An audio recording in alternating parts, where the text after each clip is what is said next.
আসসালামু আলাইকুম। আশা করি যে যেখানে আছেন ভালো আছেন।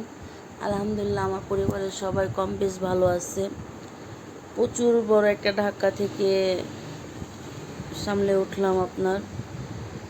আলহামদুলিল্লাহ আমার ভাতিজা আগের থেকে ভালো আছে। সকালে সকালে উঠে হাঁটতে হাঁটতে চলে আসলাম ছাগলের জন্য ঘাস নিতে। এটা হলো আমাদের হাট, রামচন্দ্রপুর হাট এটা। তো সকালের বেলায় তার জন্য কিন্তু ওরকম মানুষ নাই, যেহেতু বড় মেয়েকে স্কুলের দিকে একটু এগিয়ে দিতে হয়, তার জন্য হেঁটে হেঁটে চলে আসি স্কুলের সামনের দিক দিয়ে হাঁটে। সবাই কাছে একটাই অনুরোধ, ভিডিওটা সম্পূর্ণ দেখার একটু চেষ্টা করবেন। আমার কথা শুনতে হবে না, হয়তো বা মিউট করে ভিডিওটা ছেড়ে রেখে দেবেন। আপনাদের এই একটু সাহায্যে কিন্তু আমার চ্যানেলটা একটু গ্রো হতে পারে এবং ওয়াচ টাইমটা আমি পেতে পারি। মাত্র ওয়াচ টাইম হয়ই নাই, আর ওয়াচ টাইম অ্যাডও হয় না, কেন জানি বলতে পারি না। এর আগের ভিডিওতে কিন্তু আপনাদেরকে বলেছিলাম যে আমার ওয়াচ টাইম অ্যাড হয় না, অনেক দিন পর ভিডিও ছাড়ার কারণে নাকি কিছুই বলতে পারতেছি না। যারা আমার ভিডিওটা দেখতেছেন অবশ্যই আমাকে একটু কমেন্ট করে জানাবেন। আমার ভিডিওতে যদি কমেন্ট বক্স বন্ধ থাকে অবশ্যই আমার কমেন্টে জানাবেন। জানি না কেন জানি আমার ভিডিও ছাড়লে কমেন্ট বক্স বন্ধ থাকে। তো যারা একটু জানেন তারা অবশ্যই আমাকে জানাবেন। তো যাওয়ার সময় দুরকম ঘাস নিয়েছিলাম দেখে আমি অটো নিয়ে নিয়েছিলাম, কারণ হেঁটে হেঁটে আসা যায় কিন্তু ঘাস নিয়ে বাড়িতে যাওয়া যায় না। একটা ঘাস হলে নেওয়া যায় কিন্তু দুরকম হলে নেওয়া যাওয়া যায় না। তো সকালে সকালে আপনার নাস্তা নেওয়ার জন্য আমি কিন্তু বলে গিয়েছিলাম দোকানে যে আমি পরোটা নেব। তো দোকানদারকে বলে গিয়েছিলাম, তখন ভাইয়া বলছিল যে গরম গরম ভেজে দিই, ঠান্ডা গেলে কেন নেবেন। তো গরমগুলো ভেজে দিতেছিল, আর আমিও এই ফাঁকে আপনাদের মাঝে একটু শেয়ার করলাম। এই যে দেখতে পাচ্ছেন ভাজি এবং ডাল, এগুলো কিন্তু একদম ফ্রি। আমাদের এই জায়গাতে রামচন্দ্রপুর হাটে কিন্তু ডালের টাকা নেয় না এবং ভাজির টাকাও নেয় না। কিভাবে পোষায় তা আমি বলতে পারি না। এটা হলো আমাদের আমার বাড়ির পাশে আমার চাচিদের বাড়ি। তো তারা কোয়েল পাখির ব্যবসা করে, ছোট ছোট বাচ্চা এনে এত বড় করে বিক্রি করে এবং ডিমও বিক্রি করে। কোয়েল পাখির গোশত কিন্তু খুবই মজা লাগে খেতে এবং ডিমও কিন্তু ভিটামিন বেশি। আমরা খাই, আমি বলতে পারবো যে কেমন। প্লিজ যারা এখন একটা লাইক দেন নাই, একটা লাইক দিয়ে দিবেন। ভিডিওটা একটু সম্পূর্ণ দেখার চেষ্টা করবেন। জানি বড় ভিডিও দিতেছি, কেন দিতেছি তা আপনারা অবশ্যই, যারা পুরাতন বন্ধুরা আছেন অবশ্যই জানেন যে আবারও কেন ইউটিউবে কাজ শুরু করেছি। কারণ এমন একটা অবস্থার ভিতর দিয়ে যাইতেছি যে আপনাদেরকে বলে বোঝাতে পারবো না। আল্লাহ সুবহানাহু ওয়া তাআলা একটা বিপদ দিয়ে একটা উদ্ধার হতে পারি কিনা, আর একটা চলে আসে বিপদ। যেরকম আমি প্রচুর অসুস্থ ছিলাম, প্রায় 20 থেকে 25 দিনের মতন বিছানাতেই লোটালুটি করেছি। আর হলো আপনার এখন বর্তমানে আমার ভাতিজা হাত ভেঙে বাড়িতেই বসে আছি। সেলাই মেশিনের কাজ করি, সেটাও বন্ধ আছে। বাচ্চাদেরকে ওরকম স্কুলেও নিয়ে যেতে পারি না, কারণ বিছানায় যদি পড়ে থাকি তাহলে কীভাবে নিয়ে যাব। আমি যে ভয়েসটা দিতেছি আমার ইচ্ছা করে না, তারপরও ইচ্ছার জোরে ভয়েস দিই।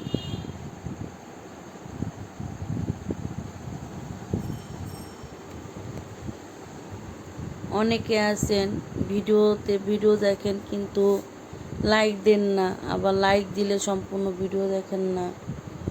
আবার কমেন্ট করে বলেন যে ভিডিওর ভিতরেই বলেন যে বন্ধু করেছি, এই ধরনের কথাগুলো প্লিজ বলবেন না। তো বাড়িতে এসে সবাইকে খেতে দিয়ে দিয়েছি, আর এদিকে আমার আব্বাও এসেছে।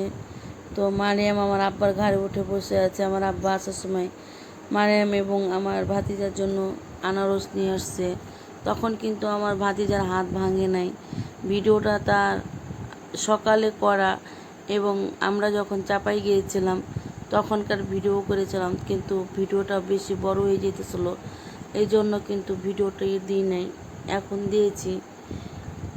তখন কিন্তু আমার ভাতিজা দেখতেই পাচ্ছেন মাশাল্লাহ দিলে আমার আব্বা যখন খাবার দিয়েছে বাগরখানি, সে কিন্তু নিয়ে খেতেছে। আমার আব্বা খুবই ভালোবাসে আমার ভাতিজাকে।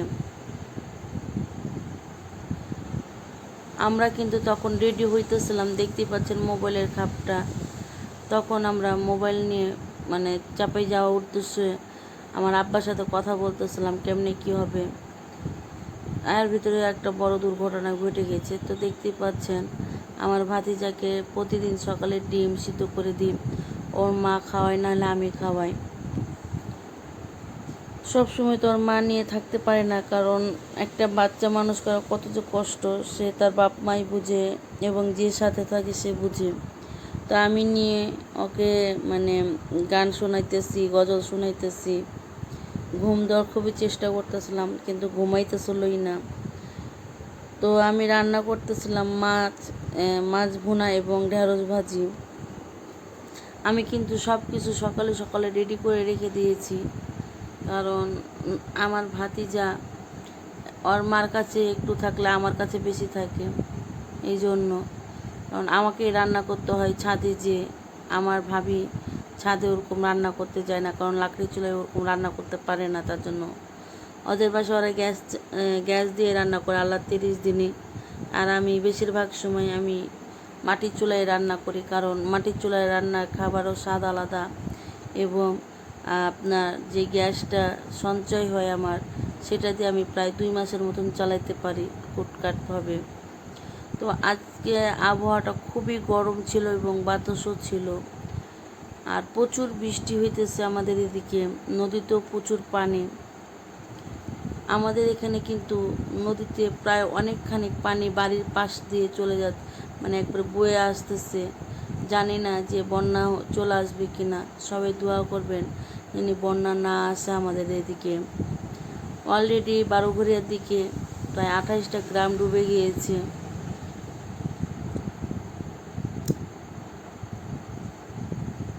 বর্ষার দিন আসলে কিন্তু গরুদের খুবই কষ্ট হয়, যারা রাখাল তারা কিন্তু গরু চড়ায় আমাদের এদিকে।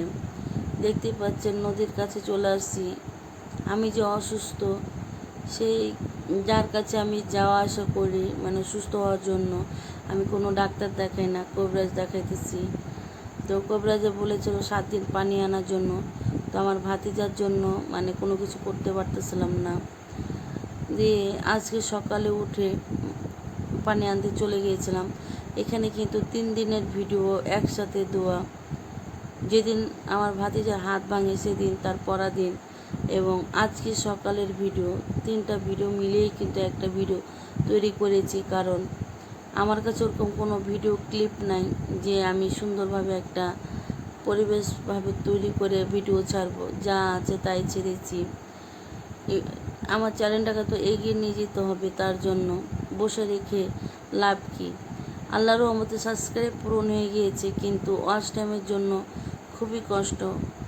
150 ঘন্টাও হয় না ওয়াচ টাইম আমার, বলেই দিলাম আপনাদের মাঝে। তো আপনারা যদি পারেন অবশ্যই আমার ভিডিওগুলো ছেড়ে রেখে আমাকে ওয়াচ টাইম দিয়ে সাহায্য করতে পারেন। একটা সত্যি কথা বলতে কি জানেন, আমি আমার ভাইয়ের এবং আমার নিজের সংসার চালাতে চালাতে আমি হিমশিম খেয়ে যাচ্ছি। আমার ভাই বাক প্রতিবন্ধী, তার ওয়াইফও বাক প্রতিবন্ধী, এবং ছেলেটাও বেশিরভাগই প্রতিবন্ধী। চোখে দেখে না, কানে কুটকুম শোনে না, কথা বলতে পারে না, ঠিকভাবে হাঁটতে পারে না। তাহলে বুঝতে তো পারছেন, আমি ফুফু, আমি ফেলে দিতে পারি না। আমরা 3 ভাই বোনের ভিতরে আমি হলাম মেজো বোন, আমার 2টা ভাই। তো আমার ছোটো ভাইটি বাক প্রতিবন্ধী এবং বড় ভাই বিদেশে থাকে, সে তার মতন থাকে, সংসার তারও আছে, তারও একটা মেয়ে আছে, বউ আছে। তো এই যে নদীটা দেখতে পাচ্ছেন, এটা কিন্তু আমাদের বাড়ির পাশেই নদী। প্রচুর পানি চলে আসে এবং এত ঢেউ, যা বলে বোঝাতে পারবো না আপনাদেরকে।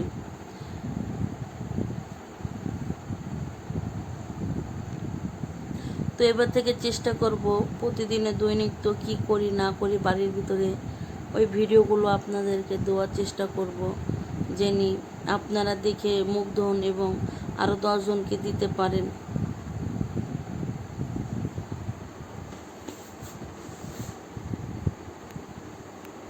তো পানি নিয়ে আমরা সরাসরি এখন অটোতে উঠে যাব, কারণ রিজার্ভ অটো করাই আছে আপনার। রিজার্ভ অটোতে যাওয়া আসা প্রতিদিন প্রায় অনেক টাকাই লাগে, বাড়ি থেকে নদীতে 50 থেকে 60 টাকা লেগে যায় প্রতিদিনই। তো পানি নিয়ে কিন্তু কবিরাজের বাড়ি চলে যাব। দোয়া করবেন আমি জানি তাড়াতাড়ি সুস্থ হয়ে যায়। আল্লাহ সুবহানাহু ওয়া তাআলা কাউকে যেন এত বড় রোগ না দেয়। এতদিন মনে করতাম যে সাপের বিষ মানুষের শরীরে তাড়াতাড়ি লেগে যায়, কিন্তু এখন দেখতেছি যে মানুষের বিষ তাড়াতাড়ি মানুষের শরীরে লেগে যায়। মানুষ যে এত পরিমাণের খারাপ, যা কখনো ভাবতে পারি না। গ্রামে এসে বুঝতে পেরেছি কে আপন কে পর। আমি যদি একবেলা না খেয়েও থাকি তা কখনো জিজ্ঞেস করবে না যে আমি রান্না করেছি কি বা খেয়েছি, কিন্তু আমি সবাইকে, আমার পরিবার এবং আত্মীয় স্বজন যাকে আমার মন চায়, মোবাইলে টাকা থাকলে আমি ফোন দিয়ে জিজ্ঞেস করি কেমন আছে না আশয় বিষয়। কেউ যদি অসুস্থ হয় দৌড়ে ছুটে যাই। আর আমরা এবং আমার ওই যে ছোটো ভাই যদি অসুস্থ হয় বা কোনো কিছু হয়, কেউ আসে না সহজে। এটাকে বলে মানুষের একটা মনোভাব যেটা থাকে, যে একটা মানুষ মানুষের পাশে থাকা, সেটা নাই। আমি সব সময় আমার পাশে পেয়েছি আমার হাজব্যান্ডকে, এবং আমার এক বড় বোন আছে, খুবই ভালো, নিজের মার পেটের বোন না, কিন্তু উনি আমাকে সবসময় সান্ত্বনা দেয় এবং 5 ওয়াক্ত নামাজ পড়াতো কথা বলে, তাহাজ্জুদের নামাজের কথা বলে, সবসময় সঠিক পথে চলার কথা বলে। তো ওই আপু আমাকে সবসময় সাহায্য করে এবং জিজ্ঞেস করে আমার বাড়িতে কি রান্না হয়েছে কি হয় নাই, ভালো না মন্দ। যখনই শুনি যে খারাপ অবস্থায় আছি, আমাকে সব দিক দিয়ে সাহায্য করে আপু। প্লিজ আমার ভিডিওগুলো আপনারা দেখবেন, আমি যেন এই চ্যানেলটাকে নিয়ে এগিয়ে যেতে পারি এবং শেষ পর্যন্ত যেন আমি ধরে রাখতে পারি এই চ্যানেলটাকে। এর আগে আমার একটা বড় চ্যালেঞ্জ ছিল, প্রায় 6-7 হাজারের মতন সাবস্ক্রাইবও ছিল, $10 হয়ে গিয়েছিল। সেই চ্যানেলটাকে আমি একটা ভিডিওর জন্য আমার চ্যানেলের মনিটাইজ চলে গিয়েছিলো। তারপরেও অনেক কষ্ট করে মনিটাইজের জন্য ওয়াচ টাইম করেছিলাম, কিন্তু অ্যাপ্লাই করার লোকটাকে খুঁজে পাই নাই। আমার মেয়ের আজ জন্মদিন, বড় মেয়ের, সবাই দোয়া করবেন। তার বয়স বর্তমানে 13 বছরে পড়ে গেল। মেয়ের জন্মদিন উপলক্ষে অনেকগুলো চকলেট নিয়ে এসেছি এবং সকালে সকালে খিচুড়ি নিয়ে আসছিলাম, কারণ আমি এতটা ক্লান্ত এবং অসুস্থ হয়ে পড়েছি যা বলে বোঝাতে পারবো না। এদিকে আমার ভাইয়ের বউ তো 1 সেকেন্ডের লেগে তার ছেলেকে ছাড়া থাকতে পারে না, কারণ ছেলে এদিকে আর ওদিকে দৌড়াদৌড়ি করে, আবার যদি কোনো বিপদ চলে আসে এ ভয়ে সে তার ছেলেকে নিয়ে বসে থাকে। আর আমি কোনো রকমে উঠে ডিম ভেজে মেয়েকে টিফিন বেঁধে দিতেছি, এবং আপনাদের ভাইয়াও খুবই সাহায্য করতেছে আমাকে। তো এখানে আমার ভাতিজাকে খাবার দিব, তার জন্য ডেকে নিয়ে আসলাম। আমার মেয়ে এবং আপনাদের মেয়ের বাবাকে খাবার দিব, আর বড় মেয়েকে টিফিন বেঁধে দিব। এই তো টিফিন আর ডিম অমলেট করে দিয়েছি। বড় মেয়ে এখন চলে যাবে, তাকে চকলেট দিয়ে দিয়েছি। আর এগুলো হলো মারিয়ামের চকলেট, আরও চকলেট আছে লুকিয়ে রাখছি। তো সবাই এখন খাওয়া দাওয়া করবে। তা আমাদের মায়াবতীকে দেখেছেন,